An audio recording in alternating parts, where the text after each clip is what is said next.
Greetings, denizens of the tri-state area. Take a while here. And Blue Dragon 5. And Dragon, I know what we're going to do today. We're going to activate the Recap-inator and discuss my favorite cartoon, Phineas and Ferb. That's right. In honor of the 15th anniversary and in preparation for the upcoming revival, I'm guiding Blue Dragon 5 here through the series, experiencing his reactions, watching it for the first time, and reliving my summer memories throughout the years. Today's episodes are Don't Even Blink and Chez Platypus. Alright, first up on the docket. Keep your eyes on the prize, folks. It's Don't Even Blink. So, Dragon, how you coming down on this one? Jacob, I'm going to need you to stall for a minute. Oh, okay.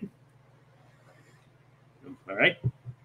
Well, as you all know, this episode basically features Candace trying to take the direct approach, in which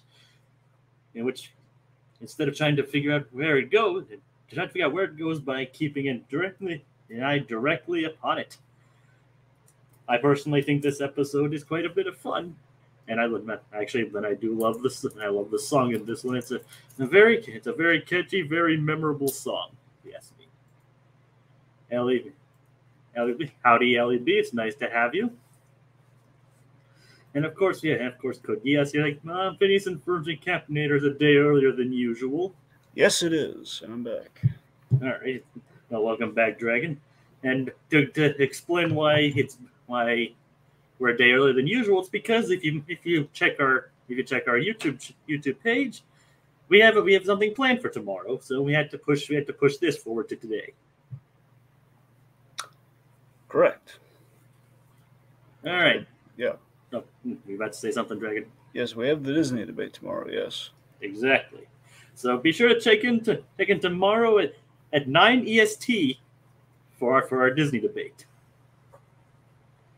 So, Dragon, I explained how I felt about this episode. How are you coming down on it? Yeah, I thought this was a fun challenge it was kind of a fun challenge to formula episode. Explain what you mean. Well, I mean, I think it's pretty self-explanatory. You know, we kind of like challenge the formula of Phineas and Ferb, and we're kind of playing within a self-aware way of like, okay, we know how every episode goes, so we're gonna do our darndest to try and beat that formula. And we have kind of like Candace, like you determined this time, like with everyone on board for a change, like okay, we're gonna go against the formula, but it doesn't really go in our favor. No, it does not. No. And meanwhile, the Doofenshmirtz plot is just as ridiculous and hilarious as usual, too. Oh, yeah. It's very 60s Batman, and we'll get into why. I'd like to wait for the explanation for that one. Oh yeah. And hey, Dragon, we have an old face in the comments this time, too. We have Claudia. Claudia! It's like the crew's finished writing the first song for season 5 today, according to Dan on social media. Ah. I actually saw his YouTube video on that like a couple days ago. Like Richard's victims asking, why does Phineas have a weird skull? That's just how he was designed. And it's not nice to make fun of people for their facial features, Richard's victims. Yeah, Arnold never. Well, actually, Arnold did get this grief. Never mind. Like, move it, football head. Yeah, so never mind. Yep. We make fun of head sizes in cartoons. It just kind of happens. And Candace is the voice of reason. She kind of feels like the audience surrogate. Yep. Maybe he is the son of Red Skull. Well, Red Skull didn't have a pointy head. Yeah, that is Red Skull. Yeah, that is true. Don't be crazy. Don't be so silly. I mean, and also explained by the fact that in the Marvel episode they have no connection to each other. Oh, we'll get to that Marvel episode. I mean, Dragon, I know you have a certain grief about it, but you can't already expect to be negative about it just based on that one feel. No, I'm not going to be negative on the episode, but there's going to be a very glaring absence in that episode we're going to have to talk about. I haven't even seen it yet. I can already sense like, okay, we're gonna have some words. We're definitely gonna smash that button for the message that Dan and Small. And I know it's probably like one of the reasons why you brought it, why we created it in the first place. Yep. So anyway, yeah, as I mentioned before, Don't Even Blink. It's a very fun episode. The song's great too, and everything in it just works in all cylinders. And as you mentioned, it's one of the earliest episodes in this season to actually like make challenge and have fun with the formula, play around with the formula a little bit. And episodes like that are always fun in this show. So how you can Dragon? Let's get into it. Yeah. The episode begins in Candace's bedroom. And this time Stacy's in on the fun too. Yeah, long story short, Stacy suggests that she instead of finding out what the boys are up to, why don't you find out where the inventions are going to? And, also after saying that boys apparently aren't human beings. Yep. According to the magazine, which might also be a jab at those teen magazines. Oh, constantly, yes. Well, I guess not so much constantly now, because now it's on the internet. But then, yes. I mean, even then, some of those teen magazines still exist in the web format. True. So she does. So Stacey actually does come up with that idea, and it is a good one. Of course, as Candace was like, "Stacey, you're a genius. Can you call my mom and call my mom and tell her that?" Yeah. Yeah. And so she confronts Phineas, like asking, like, so you know how you make the inventions disappear? No. Like, we don't make them disappear. They just clean up themselves.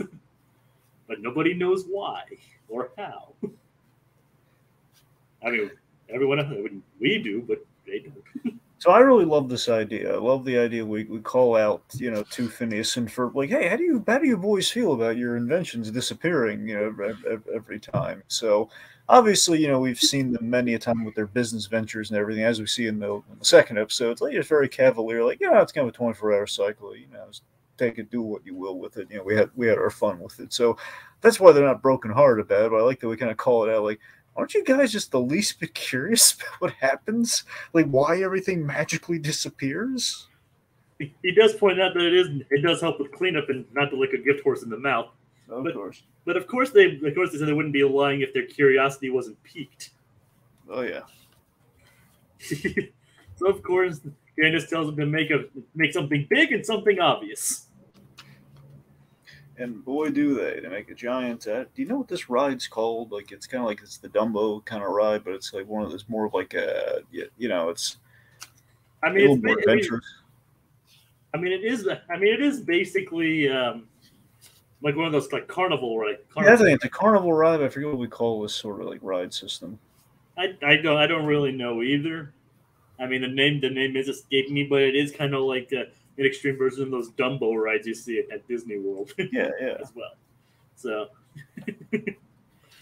So Candace's goal during this whole thing, during the big and obvious construction site,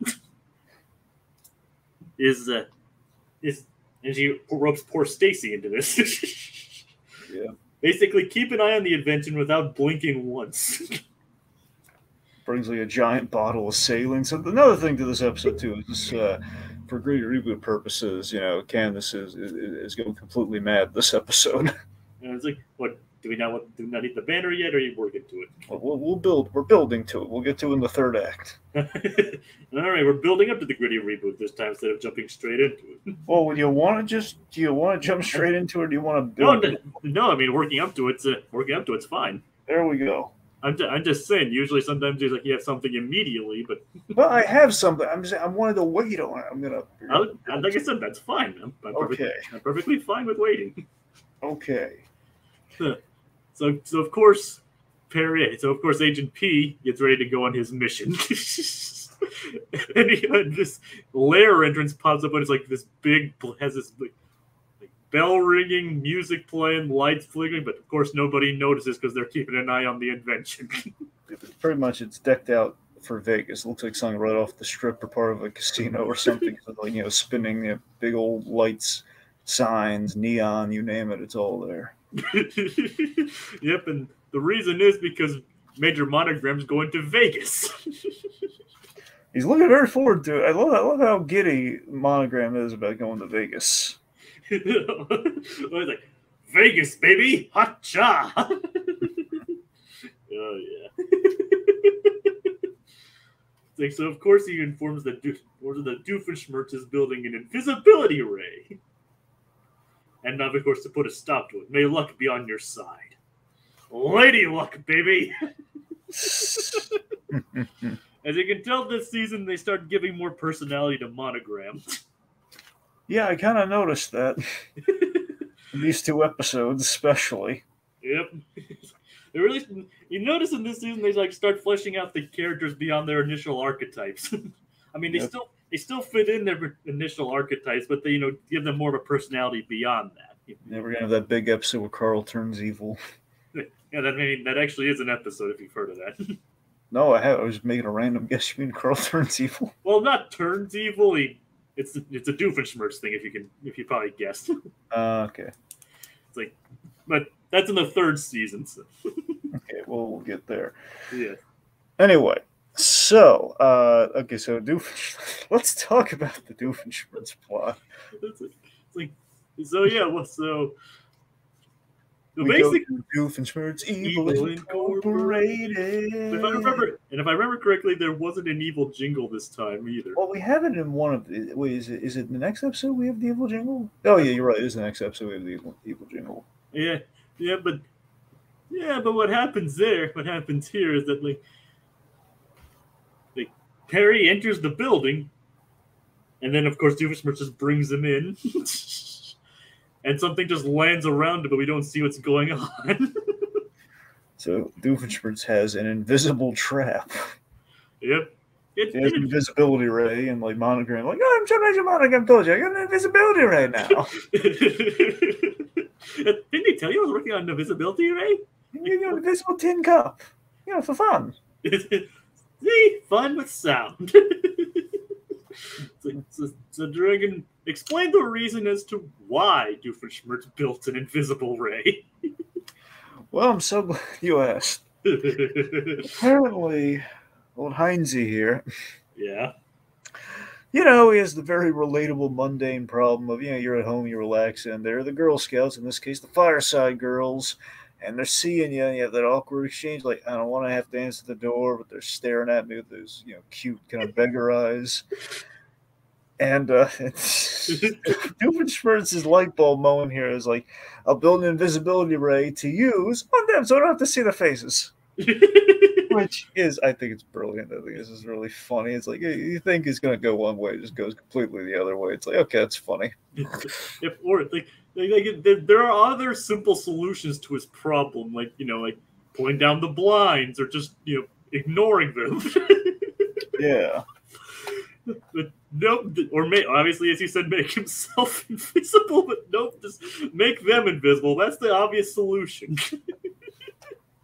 So, you said this had a connection to Batman. Well, I was thinking specifically when they have their invisible fight, but I guess in general the invisibility plot line. Yeah, so I forget if it's the last episode of 60s Batman or not, but it's in the 3rd season towards the end, in which the production was really it was running out of steam and they were running out of money. So to save money for an episode in the 3rd act, if not the whole episode, I think it was just the 3rd act, particularly when they had their big fight scene, basically there was like an invisibility gimmick. I think it was a ray. There was an invisibility ray, and essentially there was a fight between Batman and all the villains, but they couldn't afford to shoot it, so it was just an empty room. So, Six Batman. The last episode is one of the episodes leading up to the last one. It was an invisible fight for the 3rd act of that episode. So that this episode, this climax did remind me a lot of that. Obviously, without the budgetary concerns. Oh, sure. I mean, you don't know. Well, it makes it a lot easier if they went the full 60s Batman rally. Oh, let's just draw the empty room. Let's not animate any characters. Just have the voices. Which one of the? Really, it's the cheapest way possible if they went full 60s Batman, because Povenmire does the voice of Doofenshmirtz. So, yep. So it's like, okay, well, we don't have to pay the actors. Just have Povenmire do it. Yeah, Obviously, they never revealed any of the budgetary stuff within this show. Yep. I mean, I don't know if that's a good thing or a bad thing, but you can tell they probably got more budget this season because of the improved animation overall. Yeah. So, think so. You don't want to continue with the invention, or do you want to talk? Or do you want to like conclude the whole? I think we have the gist of the invention. We'll dovetail into how the invention pays off into the other story. But I mean, you can almost see how it pays off, but then there's like a last minute subversion, of course. Yeah. Anyway, so the boys have built this ride, and Isabel and company want to take part, and basically they're invited to watch, not ride, but to watch. And Yep. we have this running gag with Buford. Jacob, tell them about the Buford stuff. Well, Buford wants in on it too, but he's carrying Baljeet. He's carrying Baljeet. What's my schedule look like? Well, you currently are just carrying me like luggage. Good, so there's an opening. Oh, that's great. Okay. All right, so that's and we're just there watching, and they have I gotta admit I think this week was very strong. Phineas and Ferb, enjoyed both episodes, but this one in particular was had really good music with this little. We're watching and we're waiting. Yeah, it's one of the more popular songs in the show, I believe. Like it's pretty popular. Yeah, it's great. It has kind of a poppy thing to it. It's like, and of course, the intense like drums and guitars and everything. Like, it's harder than some of their usual stuff. Yeah. So yeah, it's like I love the song in this one. We're watching and we're waiting. But of course, they come to the realization that perhaps it only goes away once it's been used. Yep, so the Candace now getting increasingly a little bit more like frantic, like, go play on it now. Okay. Yep. And I love that we use the music. You really like the Quirky Worky song, don't you? I love the Quirky Orky song, Jacob. I love it. And yes, that is the official name. So it's called Quirky Orky? Quirky Worky. Oh, Quirky Worky. The Quirky Worky song, yes. I like the Quirky Worky song. Yes. It's used quite a bit in this show. I've noticed that, Jacob. Usually it's like a montage, as you've noticed. But yeah. and of course, like the kids have fun. Like Buford loves this. Oh, Buford, he's gotten so declarative. Yep, even speaking in the third person. Yeah. So, and of course, once all the kids have their fun, Fireside Girls, Isabella, and Baljeet and Buford included, they all just sit back and wait for the magic to happen.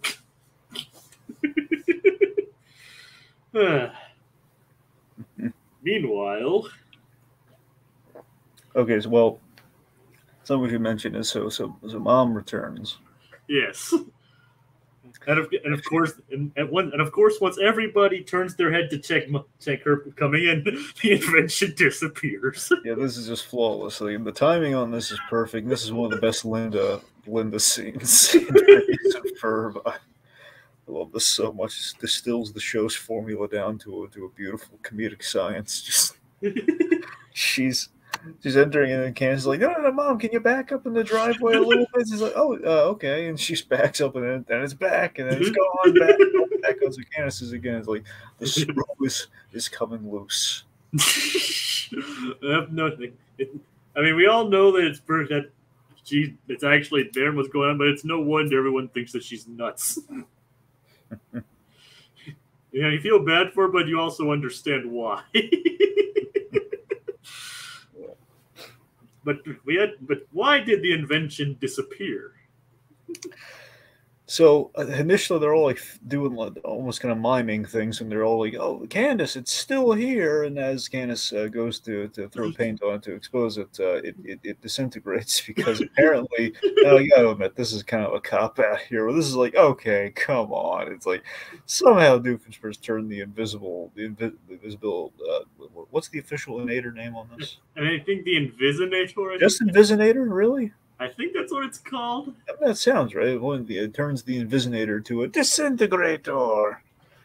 I mean, that's a little easy for the purposes of I'm just saying, for this episode to really reinvent the wheel. Like, okay, we're going completely against formula, and then we have to disintegrate. Like, really, that's how we're going to disintegrate it?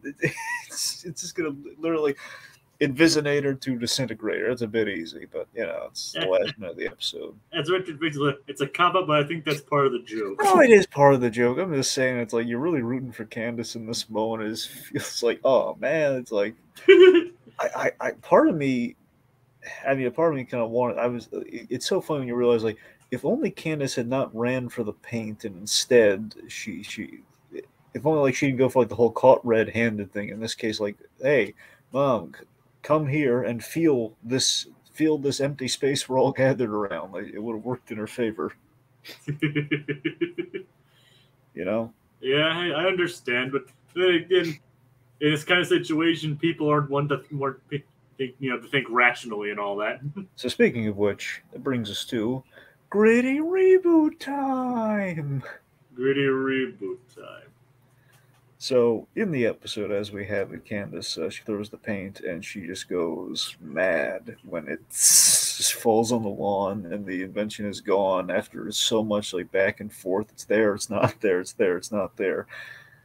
Linda sees her daughter in crisis and thinks like, oh, okay, she clearly has a problem with the driveway. There's something off with her. She's gone bye-bye upstairs.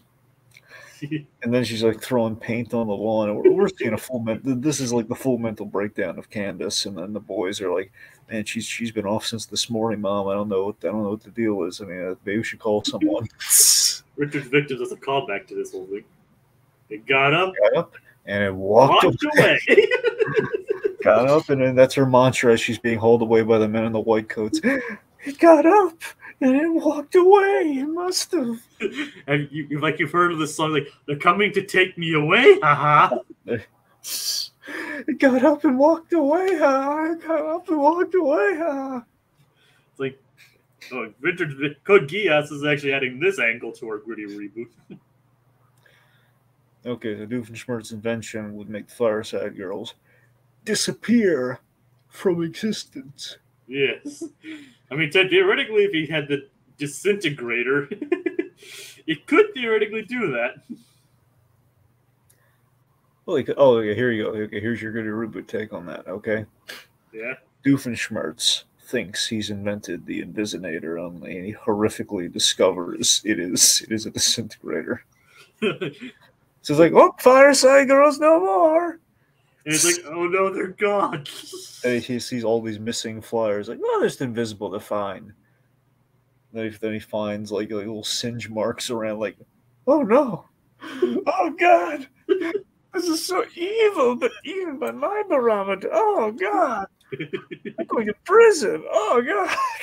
Oh no. But wait a minute, no one can stop me. And basically goes on a tirade, and he's just basically held up in his apartment. He's just waiting for like, okay, so there's no one ask any questions. I don't have to use this thing.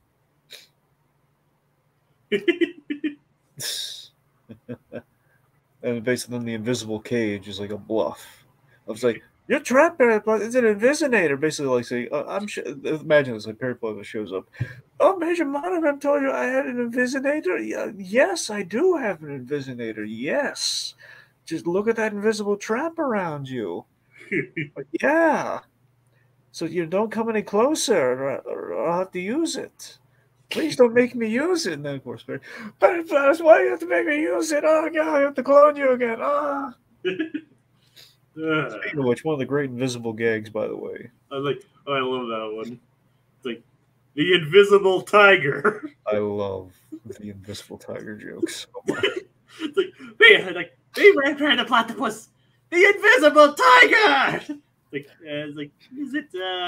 Is it doing anything in there, or it starts attacking Doofenshmirtz? I just love this gag. Like, go back so I can whip you. It's like, snap my whip. You get there. Snap my whip. You get in there. Just get in there. Yeah, I'm gonna talk about the poor planning. It's funny. We have 2 whip gags in both of these episodes. Yep. One decidedly more risque than the other one. I know, right? Yeah, I was just really caught off guard by it. Like, wow. Yep. This is a darker comedy show for a more adult audience. A joke where Doofenshmirtz actually kills someone and doubling down or just going, no, that's too evil. What the hell did I do? Ah! Yeah. But of course, the Doofenshmirtz for some reason decided to make the tiger invisible and then just put it in a storage closet. Instead of like putting like in the invisible cage. Yep. Do you want to hear the super dark ending to the gritty reboot version of this episode? Okay. Candace, again, while Candace is committed and being visited by a very, very sympathetic but kind of baffled Linda, it's like, yes, honey, yes, Stacy was right. I saw it. It was there. Just yeah. It's like you did. Yeah, we're gonna get you out of here in no time. It's just thank you, Mom. It's just kind of walks out disturbed, like, what kind of child have I raised? And on the flip side, you have the father-daughter moment. You have the deleted Vanessa portion of this episode. Vanessa, in which Vanessa comes in. I'm going to expose you for the evil scientist that you are, Dad. I'm going to take a video of me turning you invisible with the invisible. No, Vanessa, don't push the button. Don't push the button. Then she pushed the button.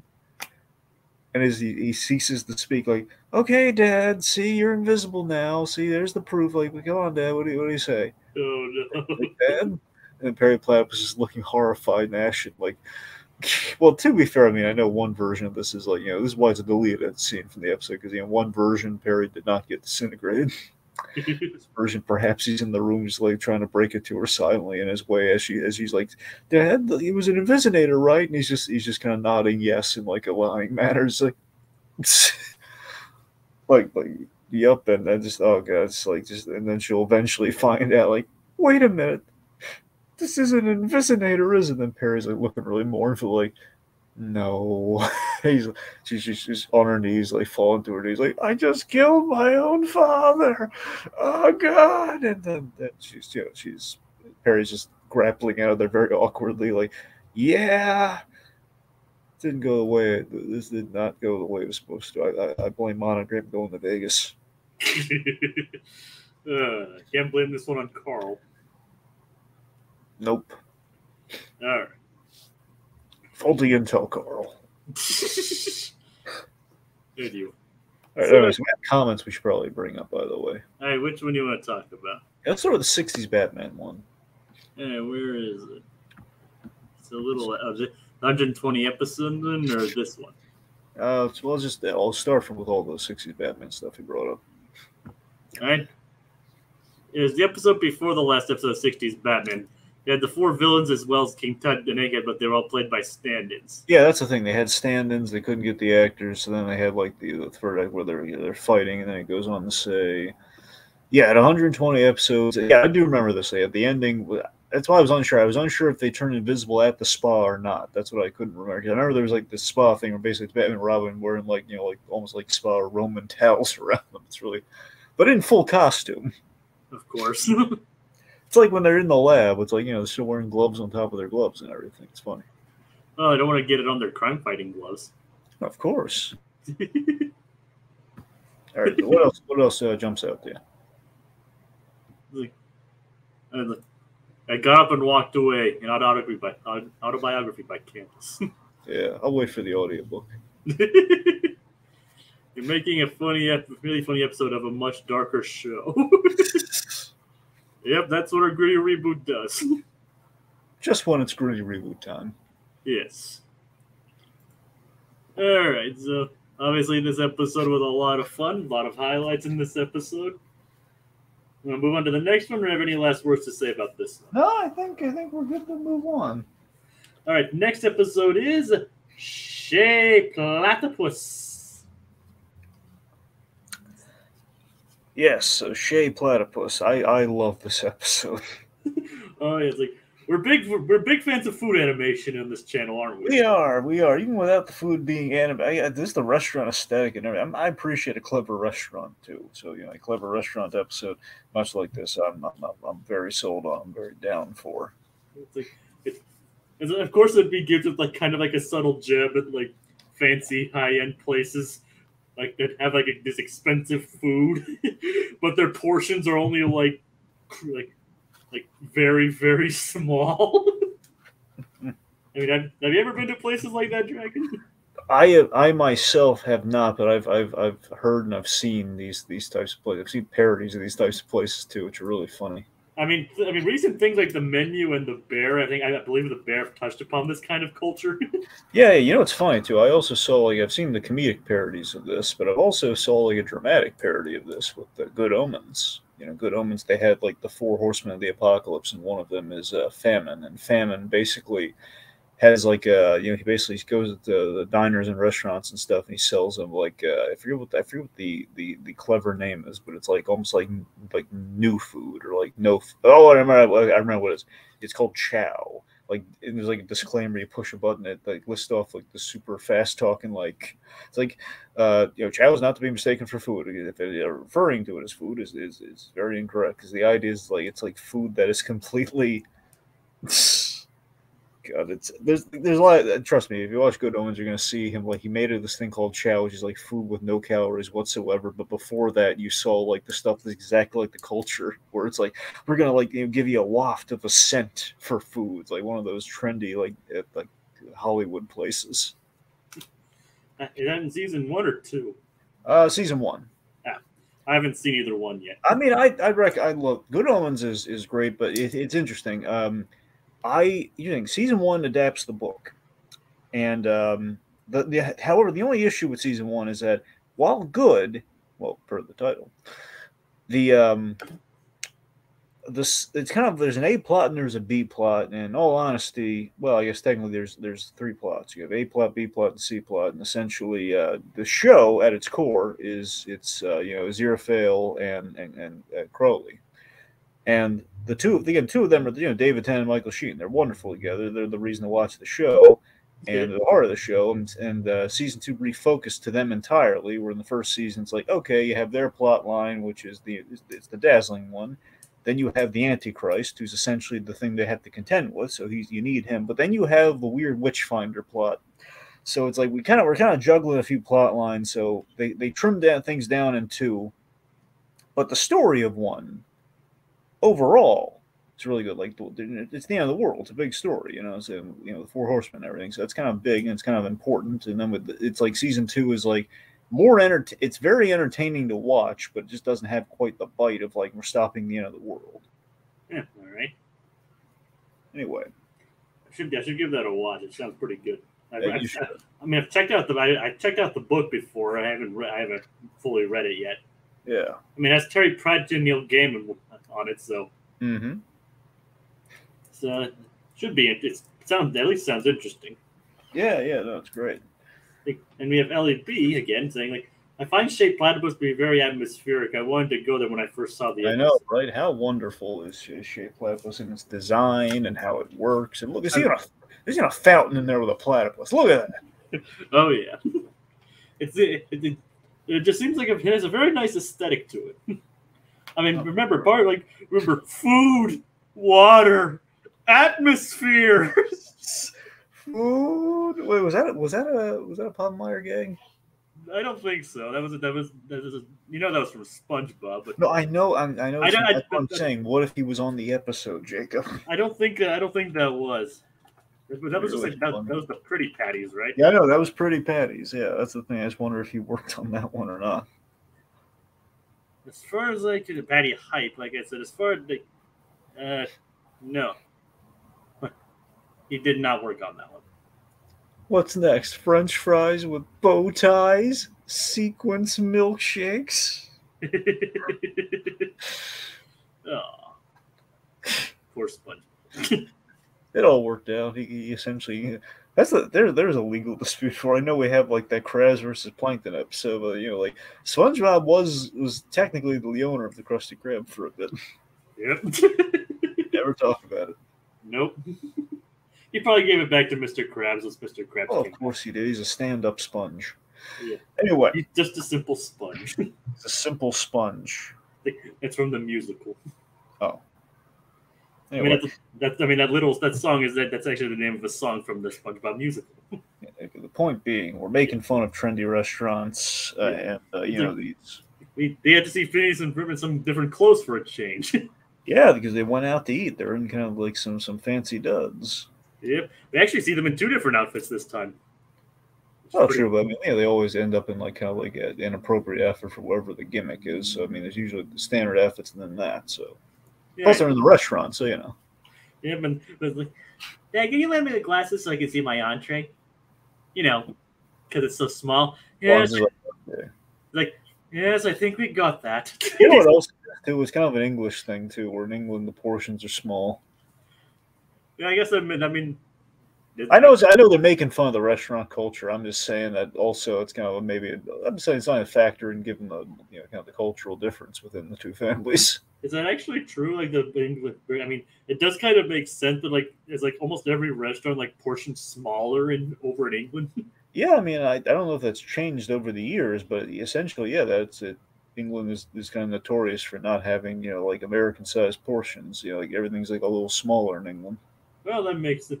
Well, I mean, there are benefits to that, I suppose. Yeah, anytime you have like an English tourist, they're gonna be blown away by how big how big the portions of the food are, which are very average to us. Or vice versa when we go over there. Yeah, it's like that's just a normal portion. Like this one, this wouldn't even feed me for a minute. Someone bring in Simon Pegg, 1/4 portion. Yes. Oh, we have a new person here, Deborah Higgins. Hi, Deb. Hey, Deb. Thank you for joining us. It's like so. Obviously, waking up hungry, the boys. Obviously, Phineas goes into his inspiration. Goes to what leads to the inspiration for the episode. Like, why can't there be restaurants that are fun to go to and have great food? Like, Ferb, I know what we're gonna do today, Ferb. And he's like, he points to his growling stomach. Like, can we at least eat first? Do you think they got breakfast? I think they got breakfast. Yeah. Okay. It is kind of hard. They had for breakfast? Do you think there was cereal? Do you think it was like bacon? Like, what do you think? I don't know. Maybe bacon and sausage, reverse sausage, maybe. Do you think we're stuck with oatmeal? I mean, I don't. I mean, maybe. I mean, maybe if they were hungry, they went for extra portions. Maybe bacon and eggs, that kind of thing. Yeah. All right. So, let's see. So, yeah. God. All right. So Major Mon. So I like how we have this great runner that kind of connects through everything here. Where everyone's like is talking about dinner plans. Everyone has dinner plans. It's date night in Danville. It's date night in Danville, and so Major Monogram. And he's talking about his wife. He's got dinner plans. He's trying to make dinner reservations for him and his wife for their anniversary. I don't know if it's like specifically said. I think it's date night with the wife. Okay, just date night then. Just date night with him and the wife. So we established at Monogram. Yes, he has a wife. It was a professional thing, like you intimated last episode, and you revealed he's gonna have a wife coming up. Didn't know how immediate it was going to be, but yes, he's I literally said the next episode it reveals he has a wife. Oh, you said the next? Well, I don't know. I guess maybe I was thinking like, all right. Yep, he has a wife, and as a future episode, he also has a son. Right. We won't find out. We won't discover him until next season, though. A long lost son. Not really long lost. I know. I'm just saying to us, the audience, we haven't seen him yet, so at least he's vaguely he's like kind of Cape. He's kind of like Walmart lost, He's like, where is he? Yeah. Well, we know where he is. He's at the academy. Yep, the academy. All the hope was pounded out of him at the academy. No, it's actually kind of the opposite. Funnily enough. Anyway, so we have a very risque joke of Carl. Carl with the whip sound on his phone, using like that app. Like, actually, I'm thinking of something else. Sorry, he just made the whip sound. Meow. It's date night with the wife, and if I don't find a place to go, I'm royally in the doghouse. Carl. Admittedly, when I was younger, I didn't understand what that meant. Yep. So when I rewatched it years ago, after figuring out what it meant, I was like, "Whoa!" Jacob, I think that's the last straw for Monogram. He's usurped his authority. I think we gotta go to the chart. Let's show the folks the chart. Dang it, Carl! Dang it, Carl! His mom was like, "Dang it, Carl! You're gonna get us canceled if you." You do jokes like that on a kid's show, on a Disney show. I mean, we won't be able to do like We're going to go for 4 seasons, and it's going to be many years before we come back for a reunion because you're making jokes like that, Carl. So which Carl do we replace? Who's a Carl that's going to stay in line and not make those jokes, especially when we're kind of. I'm thinking SpongeBob Carl for this one. Yeah, SpongeBob Carl may probably be because he's like straight laced. He might be a bit crazy, but he always sticks to the guidebook. Yeah. Like one who would not be a good choice in this situation. The Aquatine Hunger Force Carl. Well, that one too, but the other one I was thinking of. Carl Falvey. Carlos. I don't know. He's a young man. I think this Carlos. He hasn't. I know, but he'd always be making jokes and puns and everything. Yeah, you're right. He probably wouldn't have the patience for that, Carl, either. Yep. I mean, who knows? We always go to Carl the Robot's always an easy pick, so he might be good too. Right. So Carl the Minion, though, he's filthy. He was the filthiest of all these Carls. We can't use. And of course, it'd be in another language, so it would dodge the censors. Exactly. Yep. It's a bit of a cheat, but I mean, it has gone on radio that Dan speaks fluent German, and he actually has used Germany to sneak some vulgar language in the shows before. It reminds me of a funny story from Better Call Saul. And what's that? In Better Call Saul, there's this great I heard this behind-the-scenes story from Tom Schnauz on the commentary, and Tom Schnauz revealed. So there's this great scene in Better Call Saul where Saul Goodman comes in after he's kind of has a new lease on life. It's episode 1 of season 2 called Switch. He walks in after he does the Smoke on the Water song.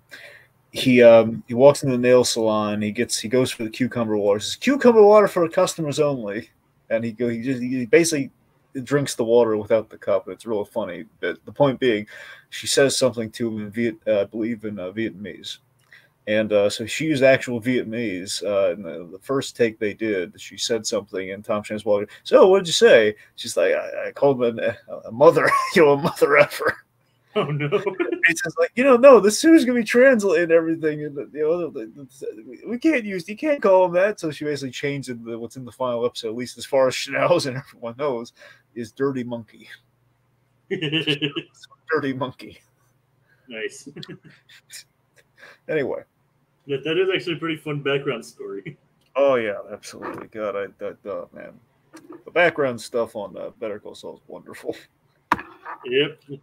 Because the background on that show is actually, out in the open. Yeah. As you can probably see, that's why I can't do a lot of background for these episodes. Because there's not a lot of stuff that exists for them. Jacob, I think we need to message the creators. I mean, I don't know if this is a creators thing, but sure. Dan, Swampy, tell us more. Okay, we're good. All right. Oh, there we go. There we go. Okay, so the boys build a restaurant. Everyone's kind of thrown in a little, usually the usual mentality, kind of that Mickey Rooney sort of like, my uncle's got a barn to put on a show. In this case, like, hey, who wants to build a restaurant? We do. And of course, it's like Isabella is selected as the hostess. Baljeet is selected as the soda jerk, because he makes a mean milkshake. Yep. Ferb could cook. And because of course, anyone can cook. Anyone doesn't mean anyone should. That's true. So then and of course Buford lets people in with the velvet rope. I never go anywhere. He never goes anywhere without his velvet rope. Where are you keeping that? I'll never tell. Oh god. It's like if you notice, even Phineas was a bit concerned by that. Yeah, but it's almost like Lego Batman. The whole he's like the rope is like the co-pilot, but he actually treats it a little sentiently. Oh god! It's like, nice flying rope. Lego Batman. Oh yeah. He brought up two different kinds of Batman in this podcast. Mm-hmm. Nice. All right, let's see. So Candace and Jeremy. Yes, like. Basically, through the rumor mill, Candace had heard that Jeremy was planning on asking Candace out on a date. And it does. And I gotta tell you, man, season 2 really developing these two crazy kids, and they got chemistry. It's not just the obsessed stalker thing. Well, I mean, it's still there, but it's not entirely. Like it's more mutual than it had been before. Yeah, that's one of the things I was mentioning when I talked about them. Like when them like developing the characters beyond what they initially were. Like I said, the archetypes and the formula is still there, but the characters do actually develop in a very fun way. Yeah. So and of course, like you can tell how like Jeremy like pulling on his collar because he's nervous. It's just I like the little touches like that. Sure, and they're talking over each other and everything. Yeah, it's just cute. I'm a sucker for that kind of stuff. It's nice. So she gets asked out on a date. Meanwhile, Doofenshmirtz. This is I love this. So we're at Doofenshmirtz Evil Incorporated. With a jingle this time. Yeah, so we're at the building, and Perry he tries busting in, but something happens. It's hysterical. Yep, he kicks the door. Well, I was to say he tries to kick the door down. Apparently, Doofenshmirtz had reinforced the locks, but not the door. I love this so much. And his foot gets stuck in the door. He's initially going to help him out, like, "Oh man, you're really stuck in there, and your foot's really trapped in there, just like I planned." It's just like, yeah, I meant to, like, I meant to do that. It's like the spider gag from Megamind, the Spider Arachnus Deathicus. One bite from it, and like, oh god, oh, it's in my eye, oh, my spider bite's acting up. Just as I planned. Love it. Megamind's still underrated though. It is. Even though funnily enough it's now becoming like an overrated, underrated movie. You know what I mean? Well, I mean, interestingly, they have not really touched base on this, but they're supposed to get like a show. That's in flux right now. That's the thing. I don't know what the deal is now going on with that. So I mean, we'll see. I mean, I was really I'm elated by that, but I really want them to get Will Ferrell back to that because it's gonna be really weird. What it sounds like. From what I understand, that's what they were going with. They tried to get Will Ferrell. I hope they were. I hope it's not like one of those things like when they did the televised like versions of like Kung Fu Panda. They got, to be fair, the sound life for Poe is on the money, but it's like it's one of those things where it could work, but still. And also, to be fair, they actually did get Jack Black for the Netflix one, like the Dragon Knight. So I did not know they got him for that one. So yeah, they did. Nice. From what I understand, yeah. Like Code Geass even makes the connection. Doofenshmirtz even acts a lot like Megamind. They're both self-proclaimed villains that aren't truly evil. I think deep down that's probably why I love Heinz Doofenshmirtz, maybe. Yep. But you do get what I'm saying with the whole overrated, underrated thing. Like when everyone points out like to an underrated movie, they always bring up Megamind. Yeah. So, but yeah, like Doofenshmirtz's latest invention is truly diabolical. It's the Doofenshmirtz satellite. And not just the Doofenshmirtz, it's a satellite, darn you. Exactly.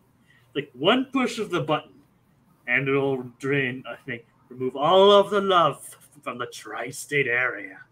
The stakes are pretty big here. And I love that it's like they'll put, I could push this button. And I just love it. It looks so menacingly. But what do we talk to my date? See how it goes.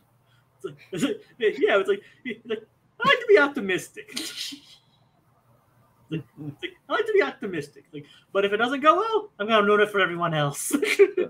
Harry has to leave, and he has like the foot. The door is still attached to his foot. Well, it's clear he eventually got out of it.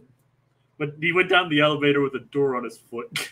Imagine how much of a pain that was. I don't know how big Doofenshmirtz's elevator is. It was like, I think he had probably had like an angle or something like these moving furniture.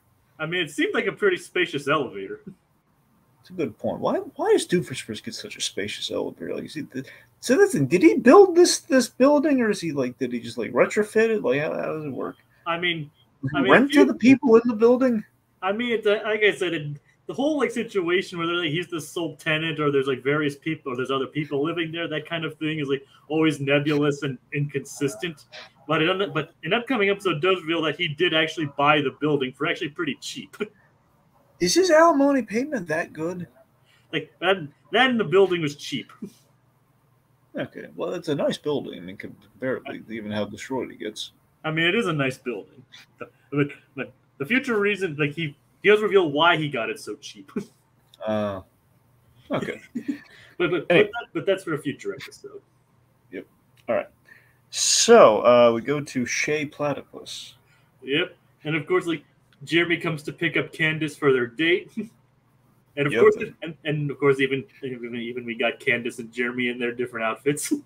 Yep, and they're walking, and then she's like surprised, like, "Hey, we're going to this trendy restaurant that's in my backyard." Yep. Your brother's built the trendiest restaurant in town. Candace tries to take advantage of this by trying to cut the line, but she says she didn't want anything to do with this, so she's on the list. It's like you got to admit, like the word definitely spreads quick in Danville if they make the trendiest restaurant in less than a day. We have so many great real life kind of line gags. You have like that bouncer with that imaginary list. Let's face it, there's no real names. I know there's writing on the list, but there's no real names written on that list. It's just the fact that you should have made a reservation yesterday. It wasn't around yesterday. This place didn't exist yesterday. And of course, Doofenshmirtz walks up with his date. I don't have a reservation. You think you can find a table for me? Yes, sir. And he hands him the big wad of cash.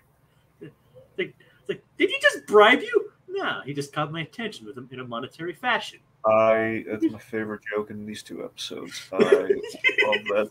Easily, I could say that's my favorite joke. Again, Buford just making money off of Phineas and Ferb's inventions. I love it. You could say it's his side hustle. It's not a bribe. You got my attention in a monetary fashion. Now back of the line. Okay, so that's what Candace is contending with. Meanwhile, the interior of the restaurant is gorgeous. It's lovely. It's fabulous. It is fabulous.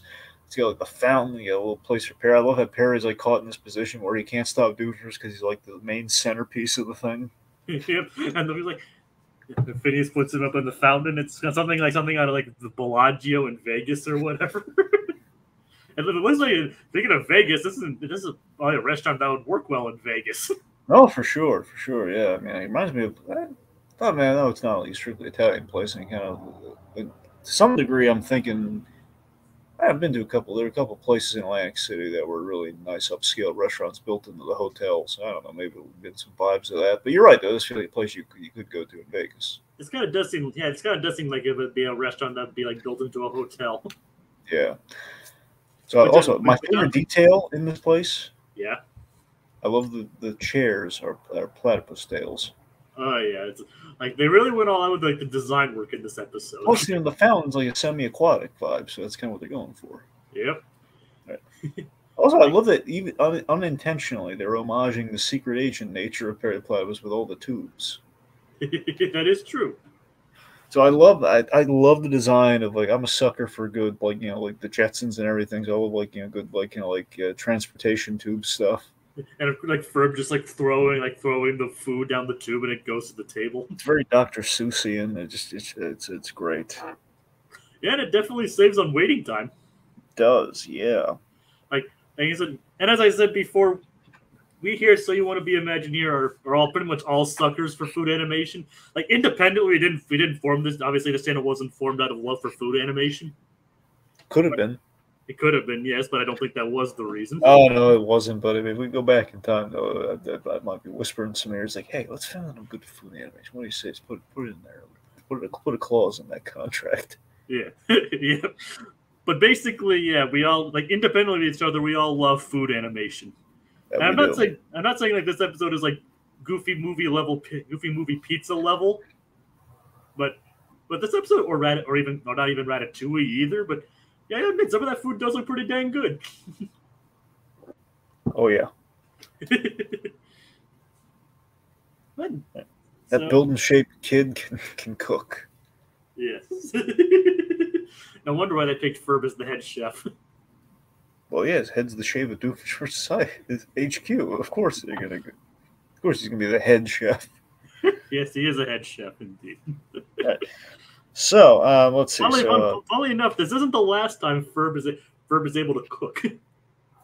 Like there are actually at least one or a couple more episodes that highlight Ferb's cooking skills. Yeah, he's gonna cook the romantic dinner for Vanessa, I'm sure. Yeah, no, he does cook some romantic food, I think.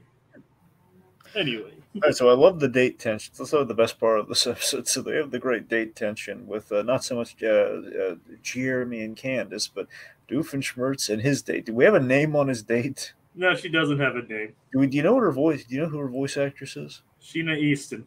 Sheena Easton. She's a singer, right? Yep, she's a singer and actress, and as I mentioned, she's saying like, "When will he call me?" a couple episodes ago. Oh, right. Now I know her from something else, but I'm kind of blanking on what the heck I know Sheena Easton from as an actress. Anyway, I forgot to mention. I don't know if I mentioned that she also sang the Perry the Teenage Girl song too. Did I mention that one in that? I don't think you mentioned. I know you mentioned she sang the "One Will He Call Me" song, but not the Teenage Girl. The Perry the Teenage Girl. That was in season 1, so I thought I could have sworn I mentioned it, but I mean, you might have. I don't know if you had mentioned her by name. I don't. Maybe. It's like I, as a viewer, too love food animation. Coincidence? Probably. Well, I mean, Sheena Easton's been in quite a few things. Like I think she's mostly known as a singer, but like specifically, like one of her most famous songs is like "For Your Eyes Only" from James Bond, the James Bond song "For Your Eyes Only." Like apparently she was also an Alf.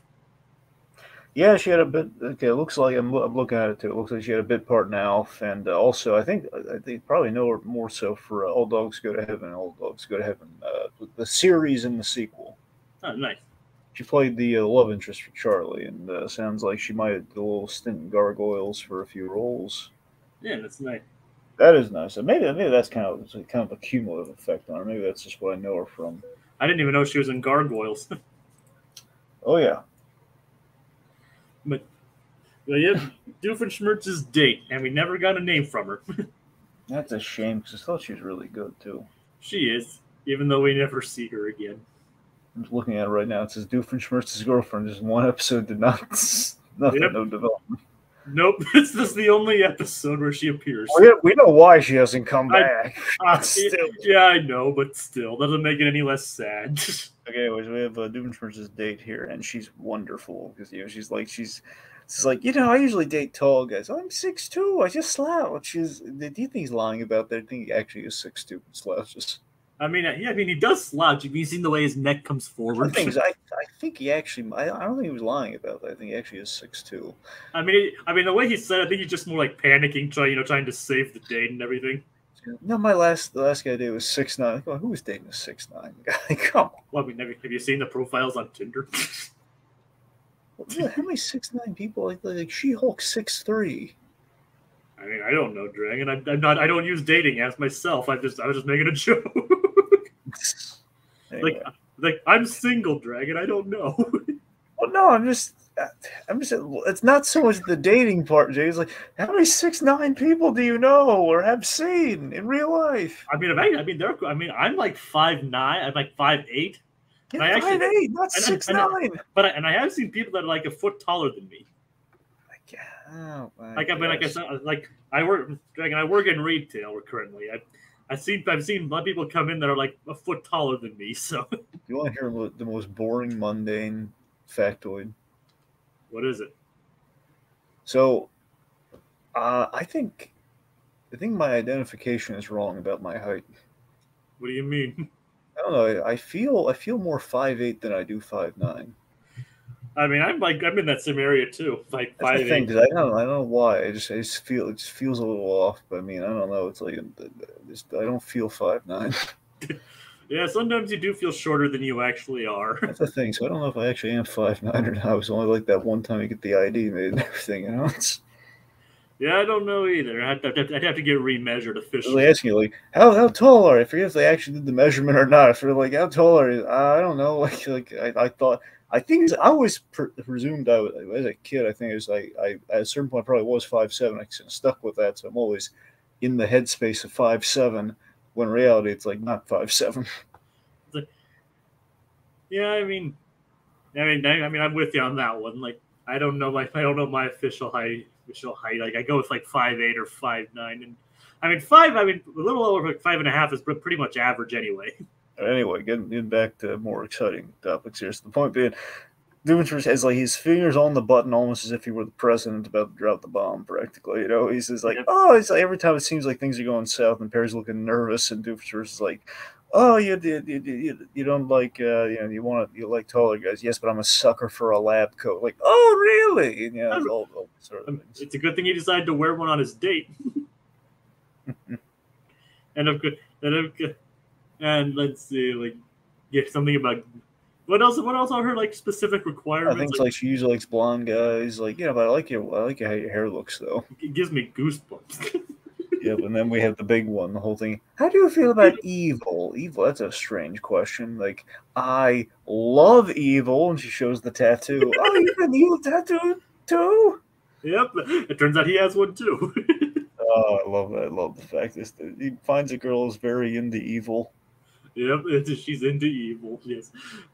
And the date, you can say Doofenshmirtz's date was actually a success. And he gives Perry the Platypus like the little remote. It's like, I don't need it anymore. You know, I'm in love. It's just he's so happy. Yeah. Why can't this last? I know, Dragon. I know. Like, why? Trust me, Dragon. I wish. I want to use that Morgan Freeman clip from Now You See Me. Why? Trust me, Dragon. We'll get to that.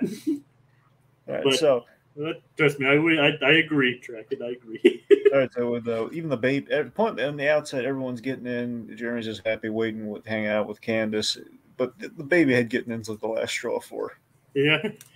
Yeah, it's like he almost calms her down, but then the baby head gets in. She's like, "Oh, come on!" Okay, maybe the baby was still a montage. But since the idea more people are going in, so like baby head going in like amongst everyone else is like it's ridiculous. And of course you hear the quirky worky song again as they're doing the whole food and everything montage. The anthem of montage. Yes. All right, so like any fad, you know, there's a Badger restaurant now, and basically the place, you know, gets sold, well, really given away. Yep, they just take it, and the public is fickle. I always love the fact that this guy's like, you know, oh, man, I could open these platypus themed restaurants all across the globe, and all across the tri-state area. Sorry, all across the tri-state area. And of course, you hear a guy walking, and it's like, I haven't eaten badger in a week.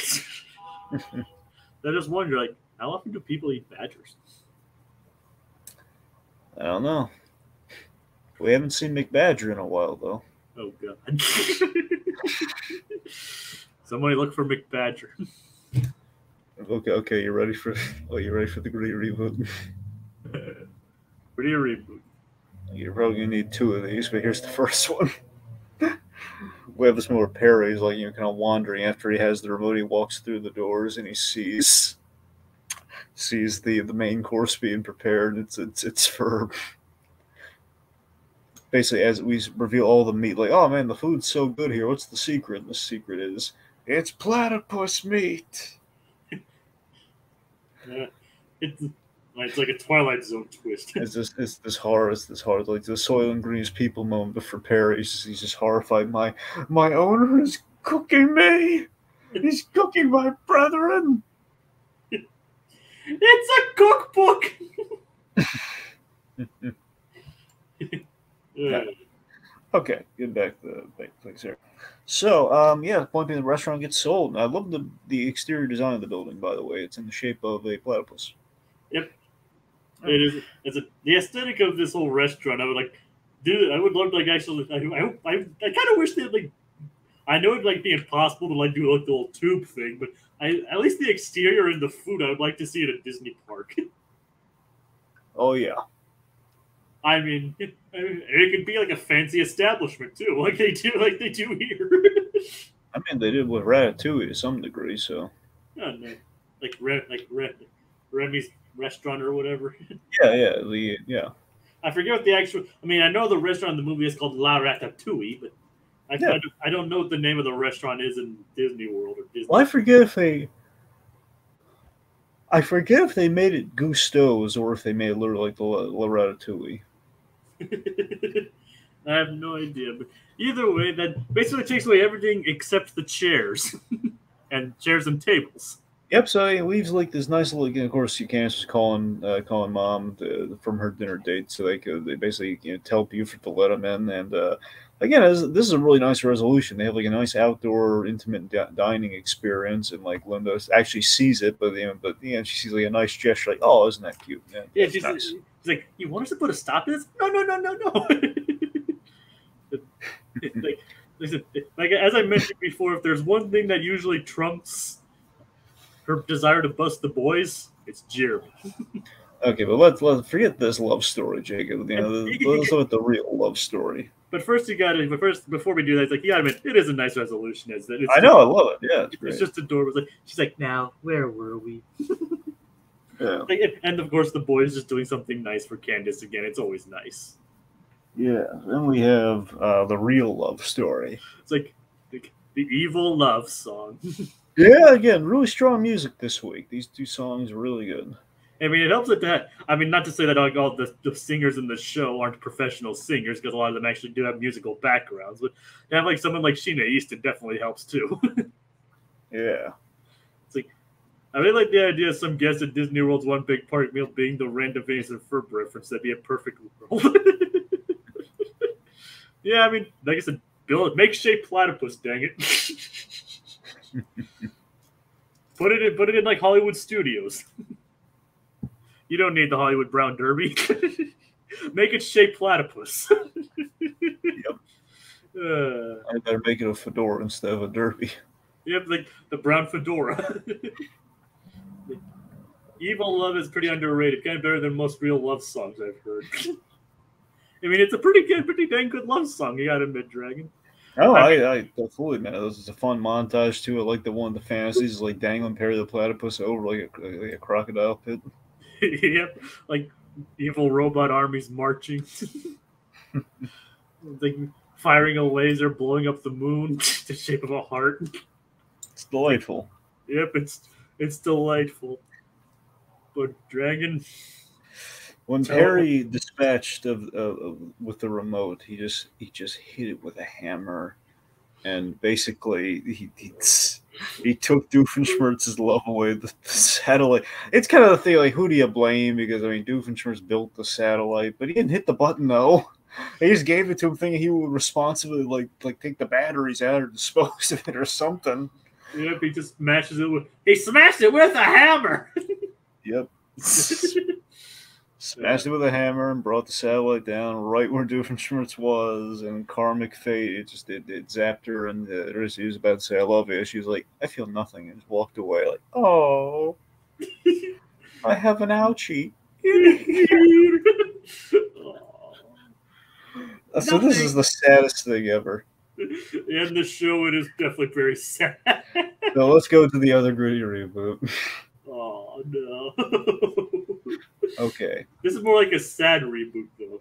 Yeah, so Doofenshmirtz, he is deeply embittered, figuring out what happened. Like, Barry the Platypus, you took everything from me.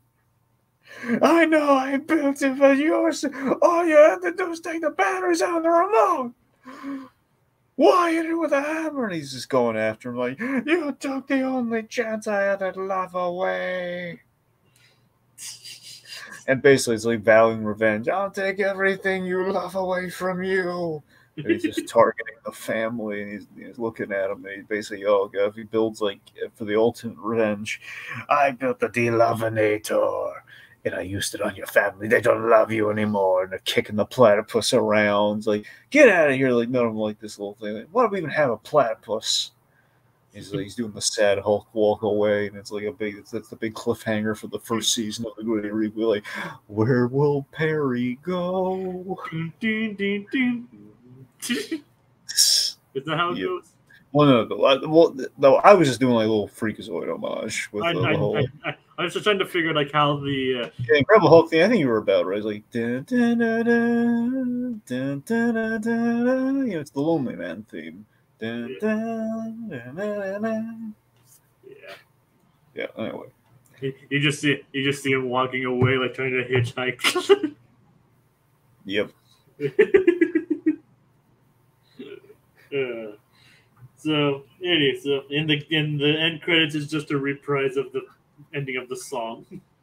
Yep, which I think is when we get the alligator thing too. I mean, we got the alligator thing in the main verse too. Oh, never mind then. Yeah, so of course it's a very sad ending. It's funny, but it's also very sad. I mean, will Doofenshmirtz ever find love? He has the love of his family. As I'm saying, he found it once. I mean, yeah, doesn't he deserve to be happy though? He does deserve to be happy. He's not trying to hurt anyone with these take over the world plots.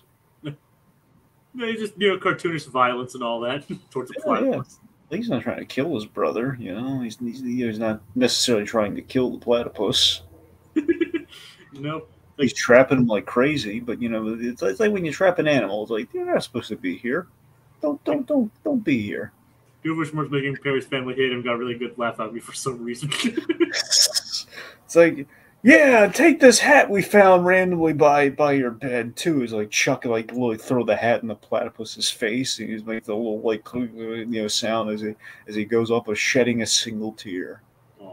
And then after the doors close, he walks upright and he's grabbing the hat, he's just dragging it on the ground, like, oh, what? How has life turned into this? Yeah. Yep, man. Yeah. So yeah, it is a sad ending, and as I said, Doofenshmirtz deserves to be happy, and you will be happy to know that eventually he does attain some form of happiness. Oh, that's good.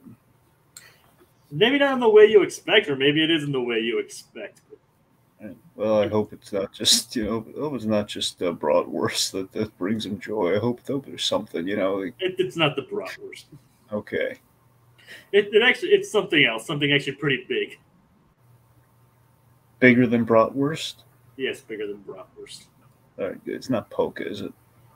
No. Okay, good. Okay. I don't think polka's. I don't know if he ever references polka. Hey, you imagine he would. But the funny thing is, one of the things he does does end up being polka adjacent. It's not the reason for his happiness, but it does involve at least somebody who's popular for polka. I think I know who, but well, actually, no, I don't. No, yeah, right. Never mind. I don't know who. All right, but let's just say we'll cross the bridge if we get to it. Okay, and that's it. All right, so yeah, very strong episodes this week, and of course we have the formula bending, don't even blink, and it's just Chez Platypus. It was definitely funny, and it had a very sweet conclusion, even if it did end kind of cruel for Doofenshmirtz. A little more bittersweet in the end, but yeah. Sweet for Candace, bitter for Doofenshmirtz. Yep. Definitely bitter for Doofenshmirtz. Oh yeah. And a lot of great gags, just overall funny, and of course the visual aesthetic is top notch for the restaurant. This is a restaurant I'd like to go to. I think we all like to go to Chez have a reservation at Chez Platypus. I know what I'm doing for dinner next week. Well, he just have to find the guy who took the franchise and opened the restaurant. Oh yeah. So yeah. So thank you all for joining this week. LEB, Code Geass, we got Cartoonish Claude. Yeah, we got Richard's Victims. And Deborah Higgins briefly.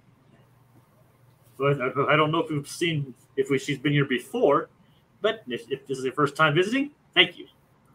Thank you. Thank you. And on that note, I bid you all adieu.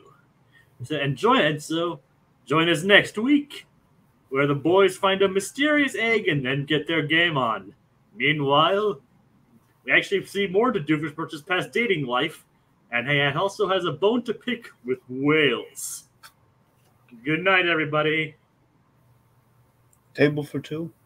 Table for two.